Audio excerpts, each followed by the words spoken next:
देख रहे हैं हिंदुस्तान क्राइम न्यूज। दोस्तों, कोलकाता डॉक्टर केस को लेकर सीबीआई के हाथ इस वक्त सबसे बड़ा गवाह लग चुका है और इस गवाह के सामने आने के साथ ही सीबीआई का दिमाग भी पूरी तरह से चकरा गया है। सीबीआई को इस पूरी दरिंदगी का वीडियो मिलने के साथ इस मामले का चश्मदीद गवाह सीबीआई के हाथ लग चुका है, जिसने इस पूरे मामले को आंखों से देखा, बताते हुए एक एक कर सभी चीजों से पर्दा उठा दिया है। सीबीआई ने इस मामले को लेकर अब तक जो रिसर्च की थी, जिस चीज का अंदाजा लगाया जा रहा था, उन सभी पर पानी फिर चुका है और सीबीआई ने कहा है कि चश्मदीद ने जो बातें स्पष्ट रूप से रखी हैं, वह ऐसे झेड़ हर एक बात पोस्टमार्टम से लेकर संदीप घोष और इस वक्त संजय रॉय के हर एक बयान से पूरी तरह मेल खा रही है और यहां आरोपी के असली नाम को भी उजागर कर दिया गया है। इस चश्मदीद गवाह ने हर एक बात को लेकर स्पष्ट पर्दा उठाया है। उसने यहां तक बता दिया है कि किसने उस दिन डॉक्टर बिटिया की टांगों को तोड़ा था, क्योंकि इन लोगों को भी इस चश्मदीद गवाह के बारे में अब तक कोई जानकारी नहीं थी। उन्हें लग रहा था कि जो सीसीटीवी में कैद हुआ है, जो वीडियो फुटेज उन्होंने अपने फोन में रिकॉर्ड किया था, उसके अलावा इस पूरे वारदात का कोई आंखों देखा सबूत नहीं है। लेकिन इस गवाह के सामने आने के साथ ही यह पूरा मामला पलटता हुआ दिखाई दे रहा है और अब उस गवाह ने जिस आरोपी की तरफ इशारा किया है, उसे सुनने के बाद सीबीआई भी भौचक्की रह गई है, क्योंकि इस पूरे मामले में आरोपी संजय रॉय और संदीप घोष दोनों ही नहीं है। जी हां, इस मामले में आरोपी कोई और ही है। इन दोनों को इस मामले में आगे खड़ा करके सबसे अहम जो इस पूरे कोलकाता केस का दरिंदा था, वह छिप रहा था और अब इस बारे में जो खबर सामने आई है, उसके बाद संदीप घोष के भी होश उड़ गए हैं। क्या है इस वक्त पूरी खबर? क्या इस पूरे मामले को लेकर वीडियो सामने आ चुकी है और क्या उस चश्मदीद गवाह ने पूरी बात बताई है? एक एक करके आपको इस पूरी वीडियो में आगे जानकारी मिलने वाली है। जो अब तक दरिंदगी सामने आई थी, वो दरिंदगी वास्तव में थी ही नहीं। जो किया गया था वह उससे कहीं ज्यादा भयावह बताया गया है उस चश्मदीद की तरफ से। जब आप सुनेंगे तो आपकी रूह कांप जाएगी और अब तक जिसे गुनहगार नहीं समझा जा रहा था, वास्तव में इस पूरे मामले में इन्हीं में से एक सबसे अहम गुनहगार सामने आ चुका है और इसका लिंक ऐसी ऐसी जगहों से सामने निकल कर आ चुका है कि सीबीआई भी हिल गई है। सीबीआई अब सोच विचार में पड़ गई है कि इस पूरे मामले में आखिर क्या कदम उसे उठाना चाहिए। दोस्तों, इस चश्मदीद गवाह के सामने आने के साथ ही पूरा मामला उलट चुका है। तो दोस्तों, पूरी खबर क्या है जानेंगे इस वीडियो में, लेकिन उससे पहले डॉक्टर बिटिया को इंसाफ मिले और उसके जो अपराधी हैं उन्हें फांसी की सजा मिले। साथ ही साथ उन दरिंदों को यह पता चले कि उन्हें बचाने से ज्यादा उन्हें सजा दिलाने वाले लोग डॉक्टर बिटिया के साथ खड़े हुए हैं। इसके लिए इस वीडियो पर एक लाइक तो बनता है।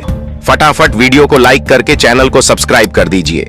दरअसल दोस्तों, आरजी कर मेडिकल हॉस्पिटल से जुड़ी एक ऐसी खबर सामने निकल कर आ रही है जो आपको शर्मसार कर देगी।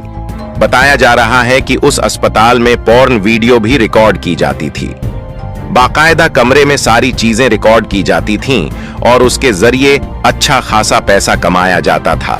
इसके अलावा अस्पताल के अंदर अंग तस्करी भी की जाती थी।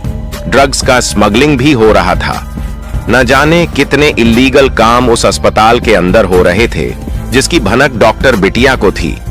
इसलिए डॉक्टर बिटिया को हमेशा के लिए इस रास्ते से हटाया गया।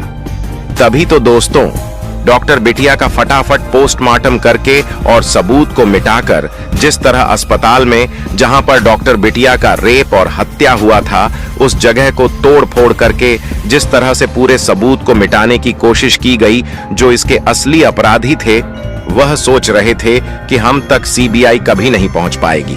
लेकिन एक गवाह ने उनके मंसूबों पर पानी फेर दिया है।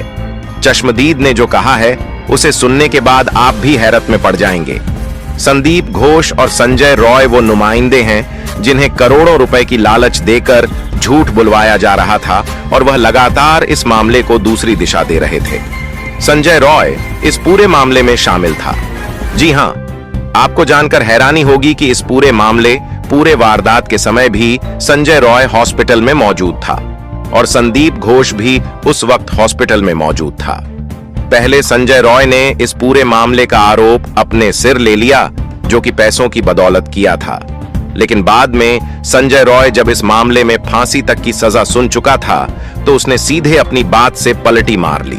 और पलटी मारने के साथ ही उसने कहा कि वह तो सबसे बाद में पहुंचा था और उसे इस बारे में कोई जानकारी तक नहीं थी। एक बार फिर उसका पॉलीग्राफ टेस्ट हुआ है, जिसमें उसने सीबीआई को जो बताया है, उससे सीबीआई सोच में पड़ गई है कि आखिर यह हो क्या रहा है। दरअसल दोस्तों, एक बार फिर संजय रॉय अपने बयान को पलटते हुए एक नई बात सीबीआई को बताई है। उसने पॉलीग्राफ टेस्ट में सीबीआई को बताया है कि 8 अगस्त की रात वह गलती से सेमिनार रूम में घुसा था।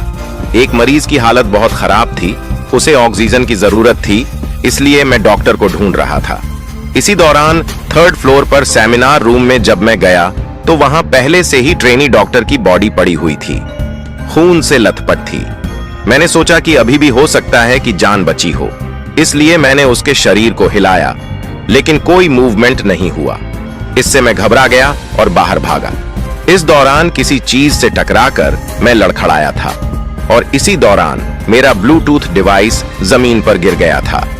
आरोपी ने दावा किया कि वह ट्रेनी डॉक्टर को पहले से नहीं जानता था। उसने बताया कि घटना के दिन अस्पताल के गेट पर कोई सिक्योरिटी नहीं थी और ना ही किसी ने उसे रोका।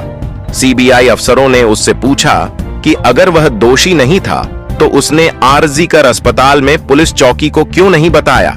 इस पर संजय राय ने कहा कि वह घबरा गया था और उसे डर था कि उसकी बातों पर किसी को यकीन नहीं होगा।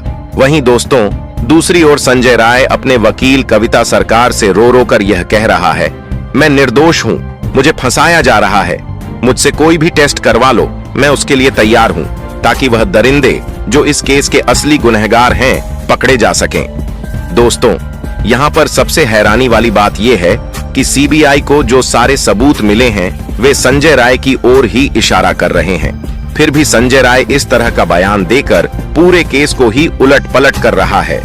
बताया जा रहा है कि संजय राय का केस लड़ने के लिए कोई भी वकील तैयार नहीं था।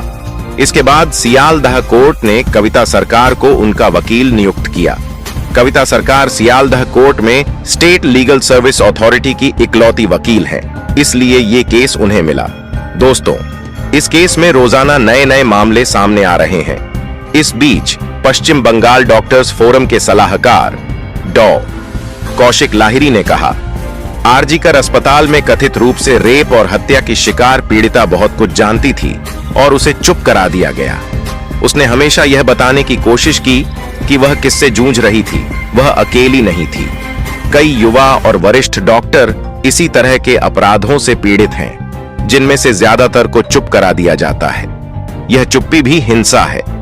इस लड़की ने अपनी चुप्पी तोड़ने की कोशिश की, इसलिए उसके साथ रेप और हत्या करके इस मामले को और दिशा दे दी गई।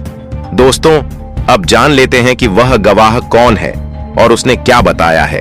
दरअसल दोस्तों, उस गवाह के बारे में कोई खुलासा नहीं किया गया है, उसे गोपनीय रखा गया है, क्योंकि उस गवाह को भी खतरा हो सकता है। जो डॉक्टर बिटिया के दरिंदे अब भी खुला घूम रहे हैं, वे उस पर हमला कर सकते हैं। लेकिन उसने जो कुछ बताया वह मैं आपको बता देता हूं। उसने बताया कि डॉक्टर बिटिया के रेप और हत्या में कुल 6 लोग थे। उनमें से एक डॉक्टर बिटिया को जोर जोर से पीट रहा था। डॉक्टर बिटिया चिल्ला रही थी। उनमें से एक ने डॉक्टर बिटिया के मुंह पर घूंसा मारा, जिससे उसका चश्मा टूट गया था। एक ने डॉक्टर बिटिया की टांगें चीरी। उनमें से एक ने मुंह को कसकर पकड़ा हुआ था ताकि वह चिल्ला ना पाए। आगे उस गवाह ने बताया कि मैं पूरी तरह से डर गया था। मैं अलमारी के पीछे छिपा रहा। मैंने अपने सिर को उठाकर झांकने की कोशिश नहीं की, इसलिए मैं दरिंदों का चेहरा सही से नहीं देख पाया, लेकिन पैरों को मैं नीचे से देख रहा था। वहां पर 6 पैर मुझे दिखाई दे रहे थे, इसलिए मैं कह सकता हूं कि डॉक्टर बिटिया के रेप और हत्या में 6 लोग शामिल थे। उनमें से एक कह रहा था कि कुछ नहीं होगा, मेरी पहुंच बहुत ऊपर तक है। तो दोस्तों, इससे यही साबित होता है कि डॉक्टर बिटिया के केस में कोई मामूली आदमी नहीं, बल्कि बहुत बड़े बड़े आदमी शामिल हो सकते हैं। लेकिन इस गवाह ने जब सीबीआई को बताया तो सीबीआई और उलझ चुकी है। इसलिए सीबीआई एआईएम्स की मदद ले रही है, ताकि जल्द से जल्द जो इसके असली गुनहगार हैं वह पकड़े जा सकें। दोस्तों, डॉक्टर बिटिया के जो कातिल हैं, उन्हें कौन सी सजा मिलनी चाहिए, उसके लिए कमेंट्स बॉक्स में जरूर बताइएगा। और दोस्तों, वीडियो को लाइक करके चैनल को सब्सक्राइब जरूर कर दीजिएगा। जय हिंद, जय भारत।